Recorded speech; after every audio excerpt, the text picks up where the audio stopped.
Boa noite, sejam bem-vindos à nossa primeiro encontro síncrono aqui juntos, ao vivo, para discutir um pouquinho sobre história da alimentação, né, essa disciplina que é uma disciplina basal da gastronomia. A gente começa pensando em como os feitos históricos eles estão agregando até hoje e como a história se constrói em cima das questões de cultura, questões de diversidade, e como, durante o passar do tempo, esses movimentos históricos foram influenciando a nossa forma de pensar a comida, a nossa forma de pensar o ato de comer, né?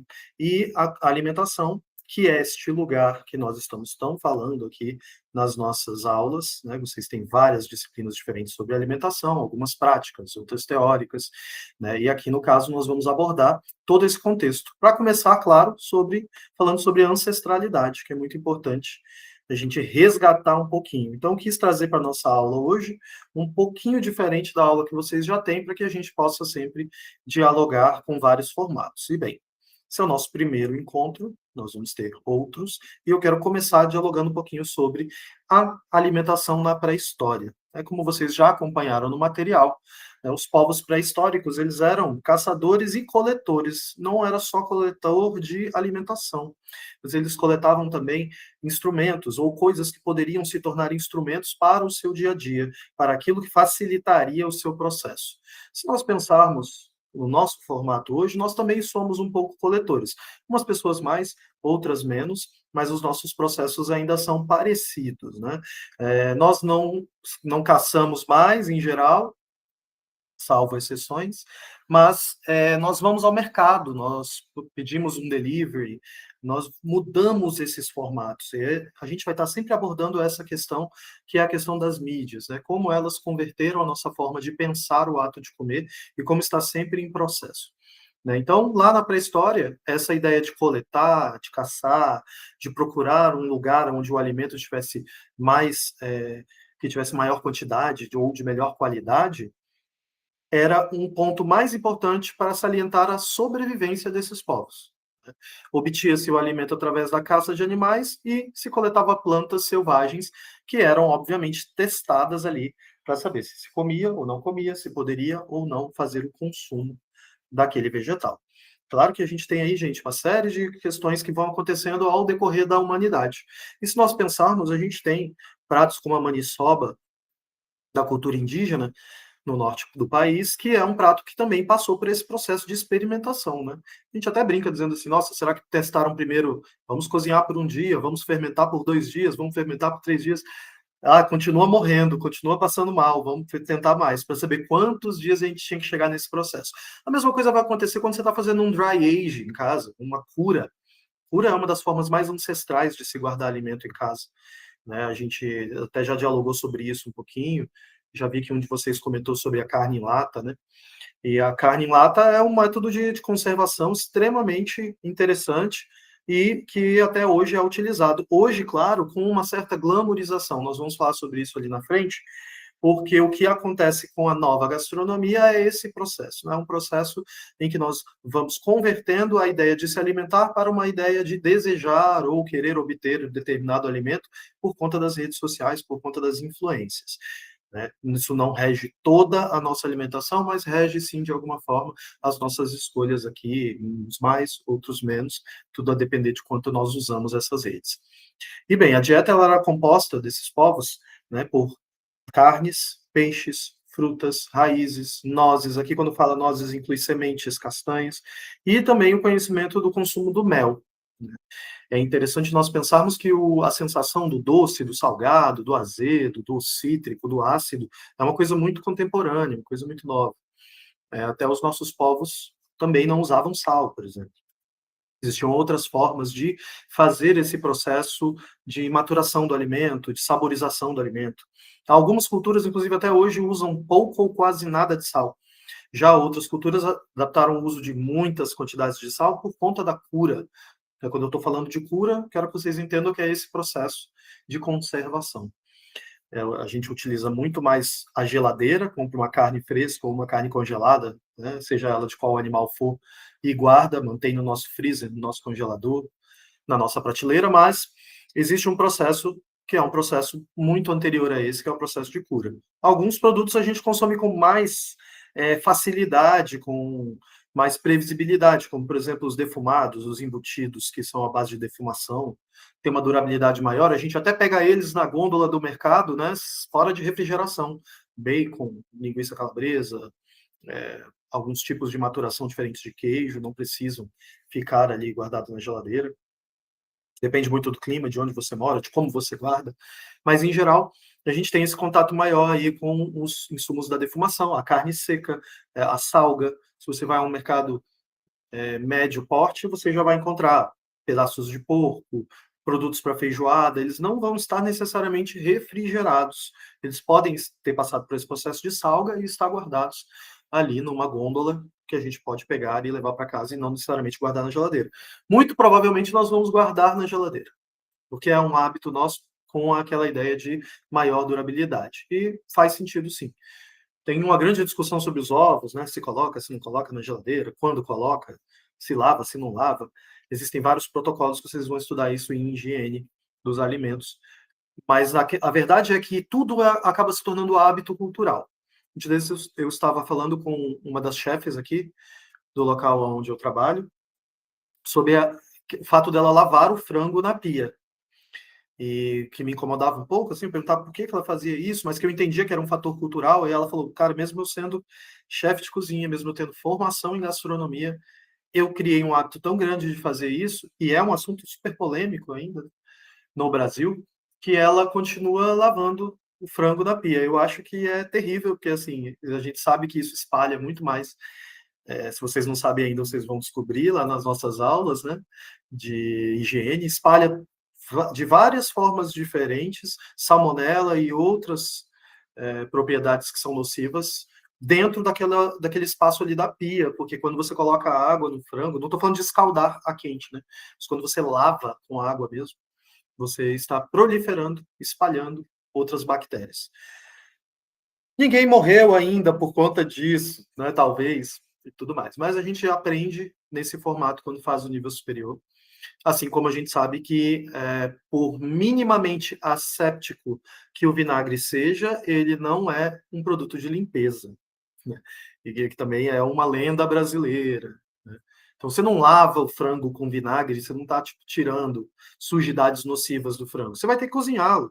E se você vai colocá-los a 100 graus, a 75 graus, você já vai matar essas bactérias, né? Se você vai assá-lo num forno a 220 graus, sabe, você vai fritar ele numa gordura quente a 180 graus, não faz sentido você estar, sabe, fazendo um outro processo. Mas é um fator cultural. E a gente respeita todas essas passagens culturais, mas dentro do âmbito acadêmico a gente tem protocolos, tem regras, tem formas de trabalhar, inclusive a Anvisa legisla sobre isso. E aí esses fatores eles vão de encontro às nossas ancestralidades, que era aí que eu queria chegar, né? Quando a gente está falando de pré-história, nós estamos falando de povos originários, ancestrais, nós também temos a nossa ancestralidade. Eu não estou falando aqui sobre DNA ancestral, etc.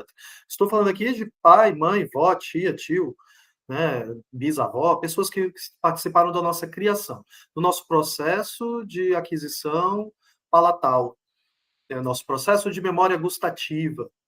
A gente pode chamar de vários nomes bonitos aqui, mas na verdade é um fator cultural. Se você tem uma família mista, eu sou uma família mista, eu sou uma família metade portuguesa do Espírito Santo, metade baiana, indígena, né, por parte da minha mãe. E, então, parte do meu pai tinha uma cultura muito diferente alimentar da parte da minha mãe. Por mais que minha mãe tenha migrado muito cedo para Brasília, e aí nesse processo ela perdeu muito da identidade alimentar dela, agora, já muitas décadas depois, com o retorno dela para a Bahia, ela adquiriu novas. Mas é engraçado porque eu sempre gostei de coco, de leite de coco, de azeite de dendê,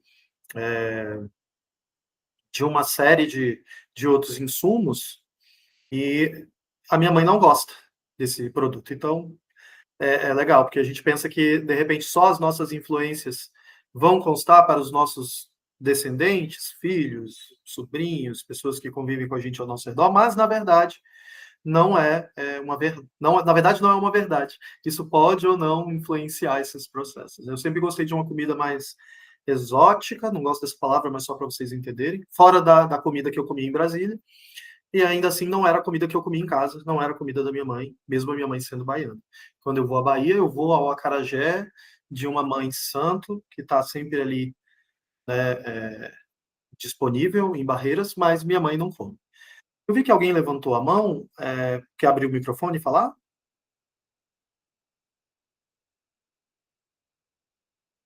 Não? Podemos seguir? Ah, a Cláudia está sem som. Mais alguém está sem som? Porque para mim está mostrando a estatística aqui com o som correto. Tá tudo certo. Tá certo, então, gente. Vamos seguir, tá? Eu também estou sem som, não estou conseguindo escutar direito. Às vezes pode ser a internet de cada um, tá? Isso pode acontecer. Mas eu estou vendo aqui pelas estatísticas de som da gravação que está tudo ok. Mas tentem sair e voltar para ver se vocês conseguem habilitar novamente, tá? Alguns disseram que está tudo normal. De toda forma, a gravação ela está sendo feita de forma legal. A Cláudia disse que não escuta nada. Vê se o seu microfone está habilitado, Cláudia. Porque ele está saindo aqui, tá? Observa que deve ser da parte daí, porque aqui tem outros alunos que já estão conseguindo ouvir a aula direitinho. Então, gente, a variedade de alimentos ela dependia da da região em que esses povos estavam vivendo, né? E aí hoje também depende. A gente estava falando sobre essa influência aqui agora, né? Sobre essa dependência de uma determinada cor local. Eu vou explicar esse conceito lá no final e eu acho que é um conceito muito legal que vocês podem levar para a vida. Quem não conhecer ainda esse conceito de cor local, hoje vai aprender uma coisinha nova com o professor que é mestre em literatura. Né? Então, esses grupos eram nômades, viajavam por vários lugares, os lugares que tinham maior probabilidade, né, de existência, eles ficavam mais tempo, e os lugares que eram mais áridos, mais complexos, mais frios, se migrava para outro lugar. Se guiavam pelo vento, se guiavam pelas estações, pela mudança climática, e alguns povos originários nossos, como os Yanomami, ainda vivem nesse formato, tá? Ok, o fogo foi a grande revolução. Vocês viram no nosso material, vocês vão observar também, e eu acredito que seja uma visão que nós temos, né? O fogo talvez seja como a fusão de metal, a tecnologia que dependeu dele. Tudo é em volta do fogo, porque quando a gente pensa no fogo, nós estamos pensando nessa energia que se gera através do calor. E aí essa energia ela é múltipla, ela é variada. Nós temos várias formas de aplicá-la no nosso cotidiano, no nosso dia a dia. Né? E o fogo ele foi a maior transformação humana nessa época, né? A grande transformação para que nós chegássemos, mudássemos nossos hábitos alimentares e, inclusive, evoluíssemos como seres humanos. Então, o fogo teria ocorrido aí por mais ou menos 500 mil anos atrás. Né? O domínio ele foi uma revolução na alimentação, porque imagina que antes a gente comia ou cru ou seco ao sol. Acredito que esses povos percebiam que a carne crua, a comida crua não era tão boa, talvez ali nos peixes não fizesse tão mal, mas as carnes estragavam. Então, muitos desses povos deveriam morrer com essa alimentação. Então, a alimentação era uma coisa muito complexa. Hoje a gente pensa em alimentação sem fogo, na nossa cabeça é muito tranquilo, porque a gente pensa em fazer uma salada, coloca uns grãos, coloca um queijo, corta um peixe cru, se quiser, se gostar, tem como comer boas proteínas e tudo sem fogo, né? Mas a gente tem a opção de, se quiser, fazer a comida cozida, usar o fogo nesse lugar. Então, isso muda tudo, porque muda o meu organismo, a forma com que o meu organismo vê e consome. Basta a gente pensar na longevidade dos povos orientais, por exemplo, que não tem a ver só com o consumo ou não de comida cozida, mas tem a ver com os hábitos que eles têm do consumo de alguns insumos diferentes, desde o molho de soja até o kimchi, né? Tem várias reportagens novas falando sobre os hábitos alimentares e como eles são longevos com saúde, né? Porque longevidade por longevidade, às vezes, não é interessante, mas longevidade com saúde é o que a gente espera, o que a gente gostaria de ter, que eu espero que todos vocês tenham e eu espero ter também. O domínio do fogo ele foi uma revolução na nossa alimentação, na alimentação do ser humano, e cozinhar alimentos deixou, obviamente, mais saborosos, mais fáceis de digerir e elimina as toxinas de alguns vegetais e de algumas proteínas animais. Tem muitos pratos que são polêmicos, né? A gente pensa aqui em steak tartare, ceviche, sushi, aí a comida oriental em geral, sashimi principalmente, né? Mas tem muita gente que gosta, outros não gostam, alguns têm receio de comer, não come. Eu conheço gente que come sushi, mas não come steak tartar, né? Não come carne bovina crua. E isso tudo é uma questão também cultural, lógico. E lógico que determinados alimentos, como gemas curadas, né, você vai comer em qualquer lugar? Eu acredito que não. Então você vai precisar pensar que o lugar que você está comendo deve ter um cuidado no preparo para evitar a proliferação de salmonela, de outras bactérias que são nocivas. Mas são hábitos que nós vamos percrustando aí a partir dos tempos. Então, a cocção, ela permite também a preservação, quando eu asso, quando eu seco, quando eu defumo, né, aumentando a durabilidade e, obviamente, a segurança alimentar. Quando a gente compra um pedaço de frango, uma sobrecoxa, que não seja congelada ainda, se a gente comprar ela fresca, a durabilidade dela é mínima. Se eu cozinho, né, se eu desfio, se eu guardo, se eu asso, tem uma durabilidade maior. Se eu congelo, eu ganho um outro prazo de durabilidade. Até tem, na cozinha profissional a gente não faz, mas em casa meio que a gente compra ali uma bandeja de um produto que tem a validade dizendo que é uma semana. Mas a gente sabe que se eu congelar instantaneamente esse produto e tirar no dia que eu for comer e já coccioná-lo, provavelmente ele não vai me fazer mal, que é uma experiência que a gente tem do congelador, né? É uma coisa diferente. Agora eu não vou pegar, por exemplo, congelar um filé mignon e aí daqui a 3, 4 semanas retirá-lo e fazer um steak tartare, porque talvez ali tenha bactérias nocivas e também a questão palatal. O sabor não é o mesmo quando a gente faz comida crua, a gente faz com coisas frescas, né? Semana passada eu fiz vários tipos de sashimi diferente de salmão fresco. Estava fresquinho, tinha acabado de chegar inteira a peça, a gente tirou a cabeça, fez a limpeza. Então isso é bem legal, porque você viu o produto ali fresco de verdade. Então, você come e, obviamente, se ele tiver alguma coisa nociva, é muito menos nociva do que um produto que já passou pelo processo de congelamento. De toda forma, foi o fogo que permitiu com que a gente pudesse seguir na escala evolutiva como ser humano, né? Saísse ali do homem rudimentar e chegasse onde nós estamos hoje, no Sapiens Sapiens.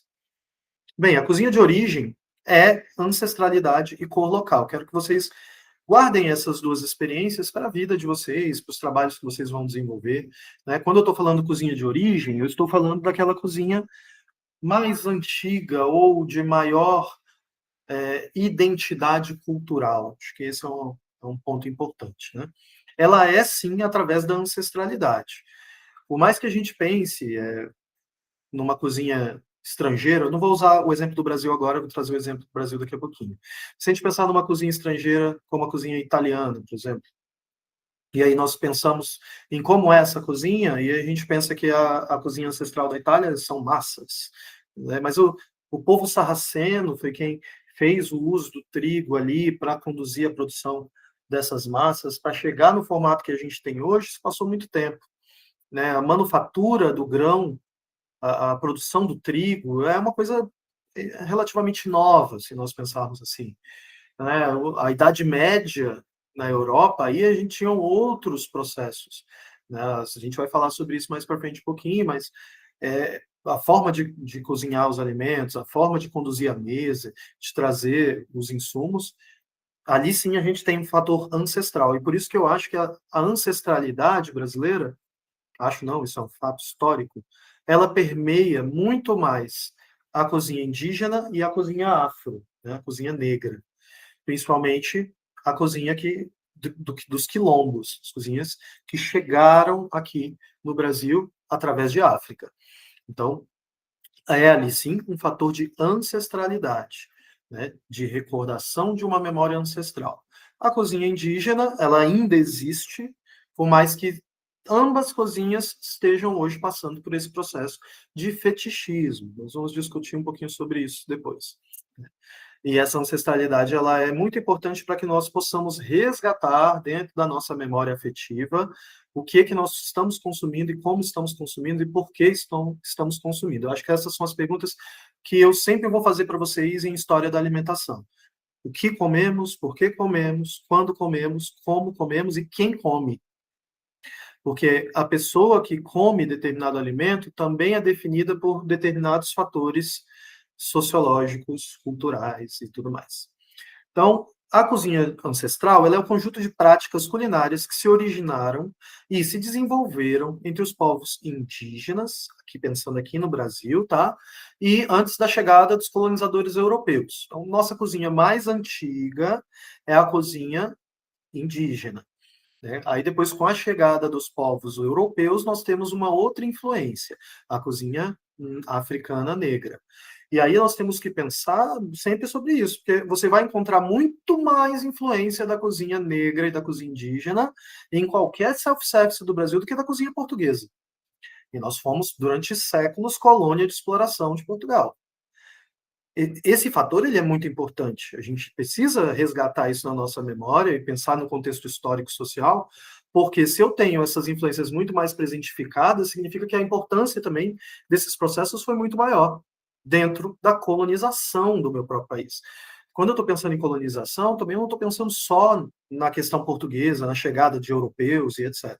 Mas eu estou pensando também no fator de evolução, de construção de uma nação que chega, que é conduzida através de outros povos e que depois cria suas próprias identidades, as suas próprias características. E hoje nós temos as nossas identidades e as nossas características, mas que são fortemente influenciadas pela ancestralidade maior, que é a indígena, e pela ancestralidade negra africana, né, principalmente a cozinha dessa diáspora dos quilombos dentro do Brasil. Então, tem influência de outros países? Sim. Mas a gente vai chamar mais de influência do que de ancestralidade. É arbitrário a gente pensar em ancestralidade numa cozinha italiana, ítalo-brasileira. Tá? Por mais que você possa me dizer, eu cresci numa casa com uma nona que fazia massa, tudo bem. Estamos falando como funciona o contexto social geral da nação brasileira, do povo brasileiro. Né? E essas cozinhas ainda existem, fortificam, frutificam. Né? A cozinha indígena ela é cada vez mais presente, a cozinha afro de diáspora também é muito presente. E dentre elas, outras tantas que nós vamos dialogar no decorrer das nossas aulas. Tá? Bem, cor local, gente. Cor local é um conceito que nós usamos dentro da estética. Quem for das áreas de humanas provavelmente já ouviu esse conceito na vida. Né? A cor local é a representação detalhada e autêntica de um lugar específico, incluindo seus costumes, paisagens, dialetos, características únicas, com o objetivo de criar uma atmosfera realista e imersiva. E aí aqui a gente fala principalmente das obras de arte. Quando a gente pensa numa obra de arte de Debré, um francês que esteve no Brasil durante o Brasil Colônia, pintando como os brasileiros eram, segundo a visão deste francês, nós vamos ter várias obras com alimentação, com crianças negras, dentro das casas grandes, nas ruas, com os mercadores, com os povos indígenas, e é através dessa visão que nós temos da obra de arte que se resgata o que era a atmosfera daquele período. E aí a cor local aqui é muito importante. Vamos pensar juntos numa literatura que eu acredito que todos conheçam, que é Iracema. Iracema, Virgem dos Lábios de Mel. José de Alencar, século XIX, ali, romantismo do Brasil.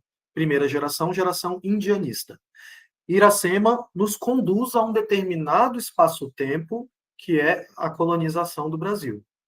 Iracema é um anagrama de América. Se você pegar as letrinhas e trocar de lugar, vira América.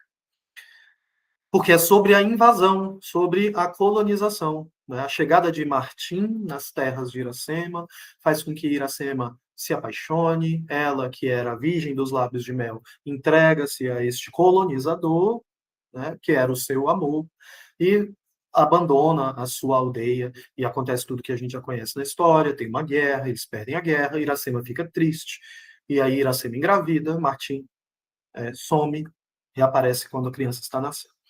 Então, esse contexto nos aloca dentro de um espaço, nos coloca dentro desse lugar de cor local, nos dá o tom dessa expressão, nos dá o tom dessa literatura. A mesma coisa vai acontecer quando a gente está estudando relações sociais, estéticas e a comida. Quando a gente pensa na cozinha do moquém indígena, enrolado na folha de bananeira, nós estamos nos alocando numa determinada região, para um determinado povo que tem uma cultura específica, que é a cultura do nosso país, né, majoritariamente cultura brasileira, mas que se transcreve ali de uma forma a tentar nos passar a sensação de localização. Então, quando vocês estiverem estudando, pesquisando sobre alimentações regionais, cozinhas regionais, é esse o viés que a gente tem que olhar. Conjunto de culturas, com o objetivo de criar essa atmosfera. Ah, professor, vou fazer um trabalho sobre cozinha do norte do país. Ótimo. O que você vai pesquisar sobre a cozinha do norte? Pesquise sobre ancestralidade nessa cozinha. Pesquise sobre os povos originários ali. Vou fazer sobre uma cozinha específica de Santa Catarina. Legal? Você vai buscar sobre a ancestralidade dessa cozinha ali em Santa Catarina.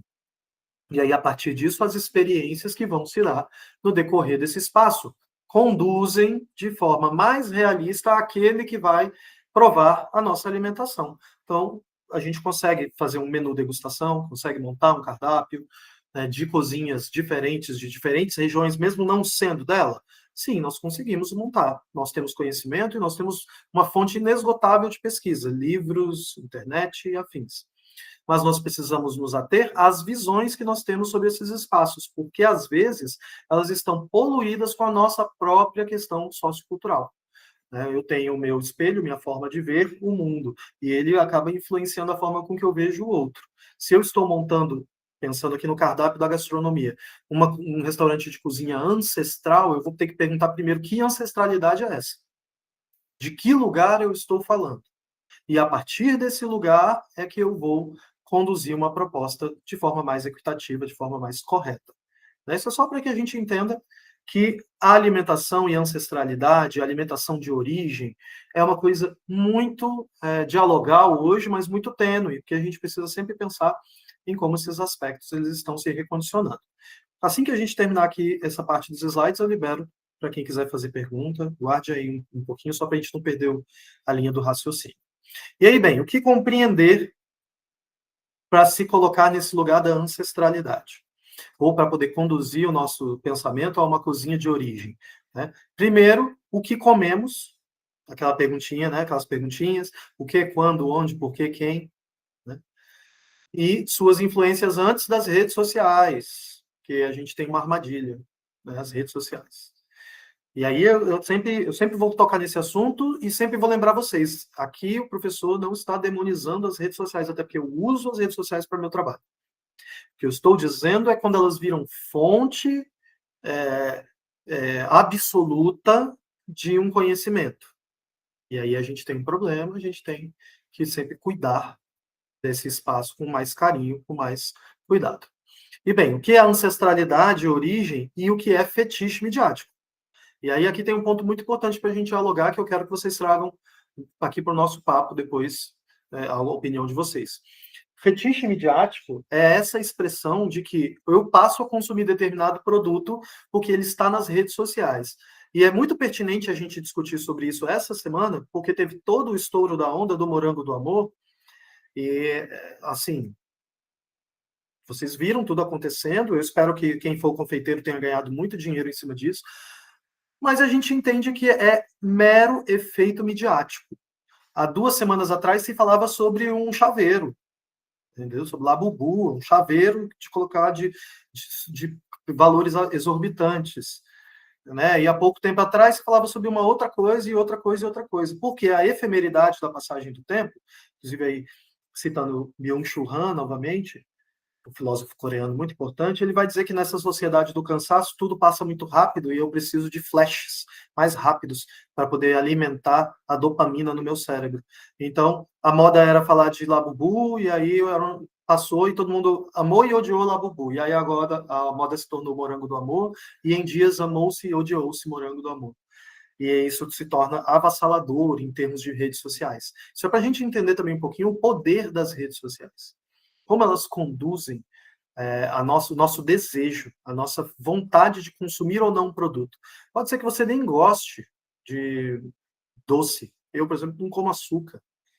Mas, de repente, passou tanto na tua TL que você foi em algum lugar e viu essa fruta e quis comer. Ou você viu gente vendendo a R$15, a R$20 a unidade e você achou, nossa, que boa ideia, eu vou vender também.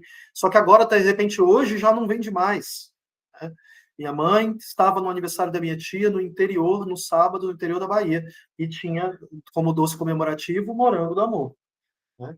E a minha mãe provou e falou, não gosto, eu também não gosto de açúcar, mas imagina, minha mãe estava no interior de verdade, assim, num arraial, e lá tinha chegado essa sobremesa. Isso é efeito TikTok, efeito Instagram, efeito redes sociais.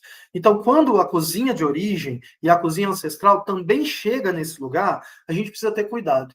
Será que esse restaurante que está se vendendo como restaurante de comida de origem é realmente isso? Ou ele está vendendo apenas o fetiche de parecer que eu estou consumindo a cozinha indígena, de parecer que eu estou consumindo a cozinha negra, a cozinha de diáspora ou a cozinha de outros países que acabam surtindo, ganhando esse espaço, né?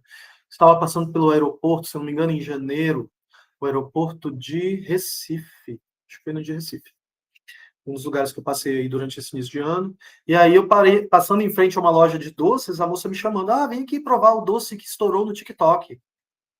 O doce não tinha nome, ele era o doce que estourou no TikTok, entendeu? Não era, vem aqui provar essa trufa, sei lá das quantas, vem aqui provar esse bombom. Não, vem aqui provar o doce que estourou no TikTok.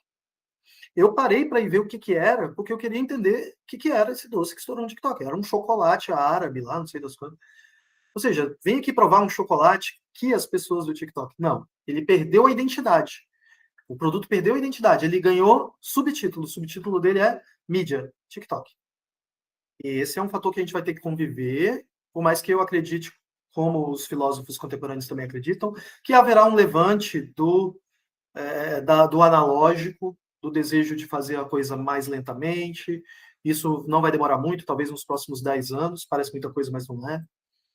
Eu acredito que a gente vai retomar um pouquinho, ou vai virar objeto de luxo, essa retomada. A gente já vê isso com as pessoas que optam por morar nos interiores, comprar uma fazendinha, uma casa na beira da praia, talvez sejam pessoas que têm mais poder aquisitivo e que já entenderam que nos centros urbanos elas vão ficar sempre sendo alvo disso tudo.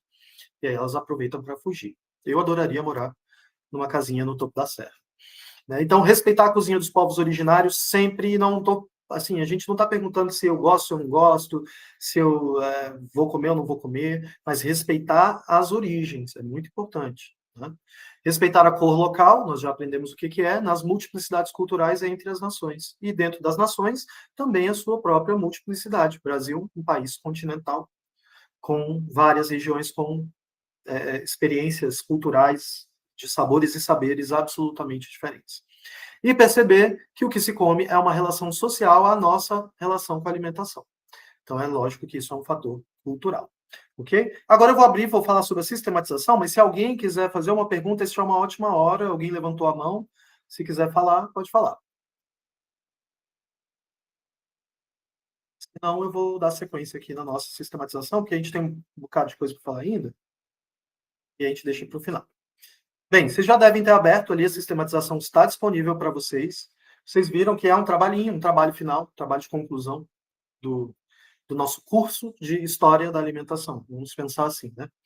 E ele tem como objetivo utilizar um caderno de receitas antigo, né, como fonte de pesquisa histórica, né, destacando sua importância cultural e social ao longo do tempo.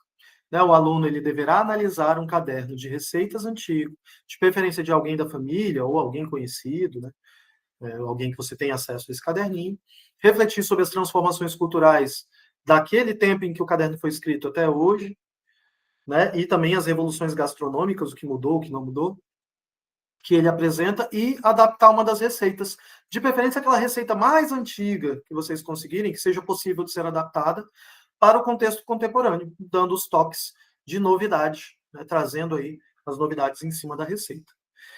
Bem, primeiro passo, escolha o caderno de receitas que vocês vão utilizar.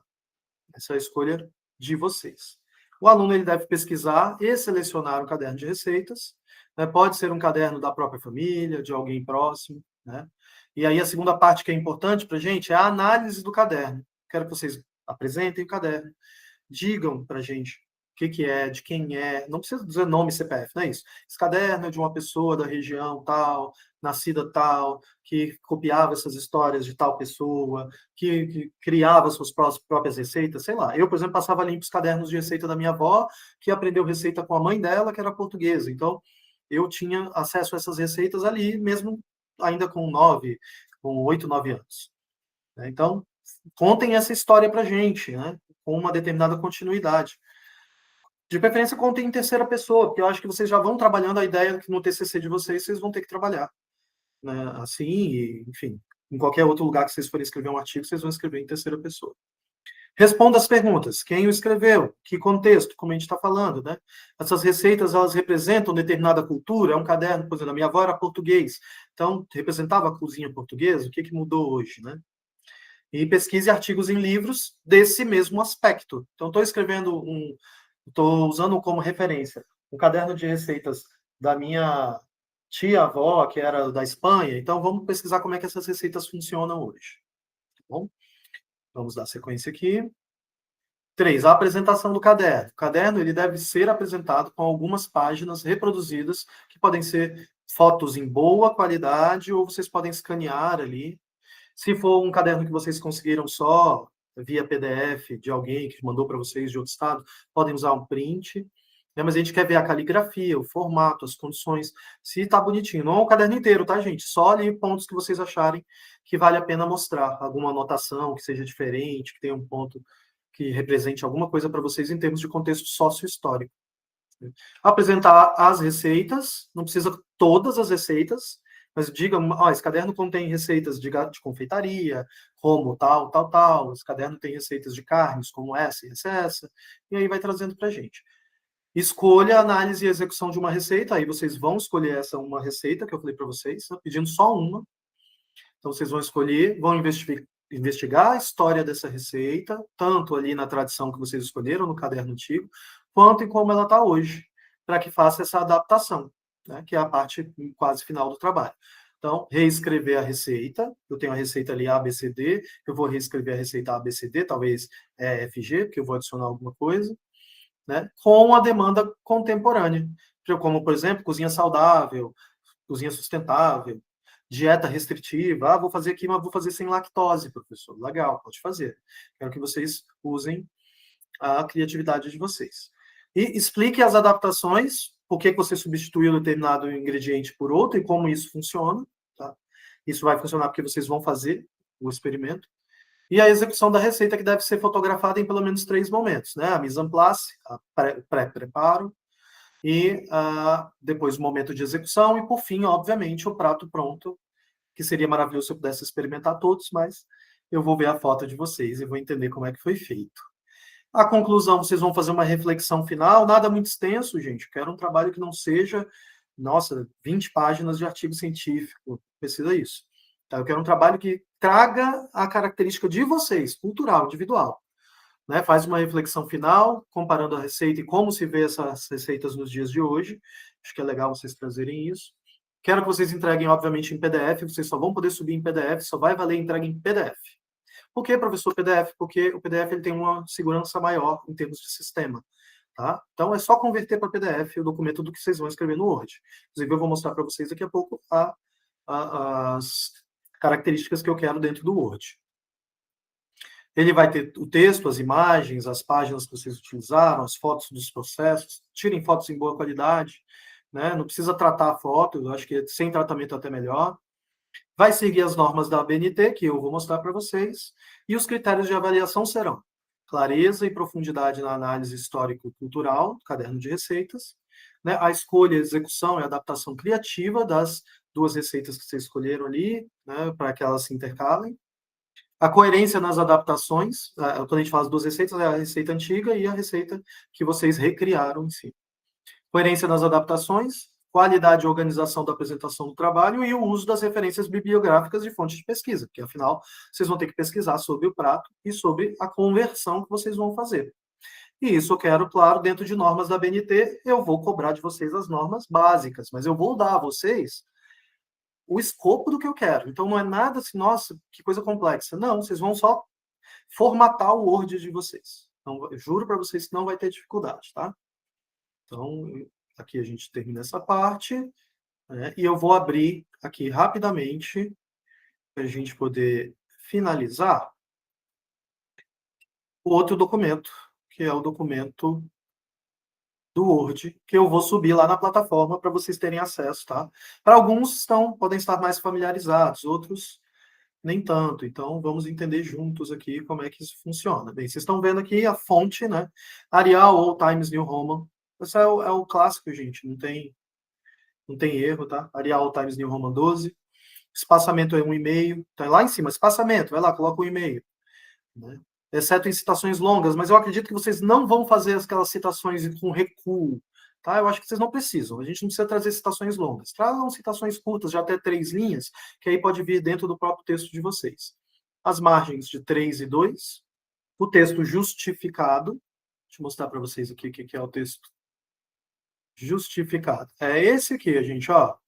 Só apertar aqui. Seleciono todo o texto, aperto aqui. Justifica. Aí vocês organizam os parágrafos bonitinho. O que eu indico? Vai começar a escrever? Coloca Arial ou Times New 12, já arruma o espaçamento e justifica. E aí você vai fazendo tudo em cima. Lindo, maravilhoso, sem grandes dores de cabeça. Depois vocês vão colocar a paginação, inserir número de páginas, né? Vai ter capa, nome do trabalho. Se tiver subtítulo, se vocês criarem o subtítulo, não tem problema, pode criar, tá? Mas pode ser também trabalho de história da alimentação, se preferirem assim. Eu acho que é legal vocês darem um nome. Nome do autor, no caso aqui é só uma pessoa. Instituição, CEUB. Local e data, Brasília, 2025. Tá? Folha de aprovação, isso aqui eu coloquei, mas isso aqui é para mim, tá? Vocês não precisam colocar, não. É onde eu vou assinar, seria mais no caso de um texto que tivesse passando pela mão de uma banca. Se for citação direta, a gente chama de cópia literal, né? Você estava copiando direto. Copiei, coloquei entre aspas e fiz a citação. Se for uma indireta, eu li, fiz a paráfrase, reestruturei o texto e aí então coloquei, fiz uma paráfrase de um texto que já existia. Né? Vamos evitar citações longas, mas se for preciso, façam essas citações e tragam elas com recuo à direita. No final, eu quero a lista de referências do trabalho organizada em ordem alfabética. Né? Vocês sabem que primeiro vem o sobrenome do autor, depois vem o nome, depois o nome da obra, né? E aí vocês não vão ter dificuldade nenhuma para fazer esse processo, se fizerem direitinho dessa forma, tá? Todos os textos citados devem aparecer. Se vocês pesquisaram na internet, me coloquem, por favor, o site. Vocês podem fazer uma parte separada. Sites. Qual foi o site? Direto para o link da informação que vocês captaram. Tá? ChatGPT não é site. Então, cuidado. Né? Não precisa. É um trabalho simples, gente. É um trabalho de coração. Um trabalho que vocês vão fazer observando o cotidiano, a vida de vocês. Então, vocês não precisam usar ChatGPT. Né? Até porque seria super complexo, eu acredito, também de usar para fazer esse tipo de coisa e não ficar na cara que foi o ChatGPT que fez. E aí, todos os documentos devem ser citados em citação direta. Ok? Tranquilos e tranquilas? Vou parar a nossa apresentação. Vou finalizar a nossa gravação para que os alunos e vocês também possam ver novamente depois, caso queiram. Agradeço aqui a presença de todos e todas.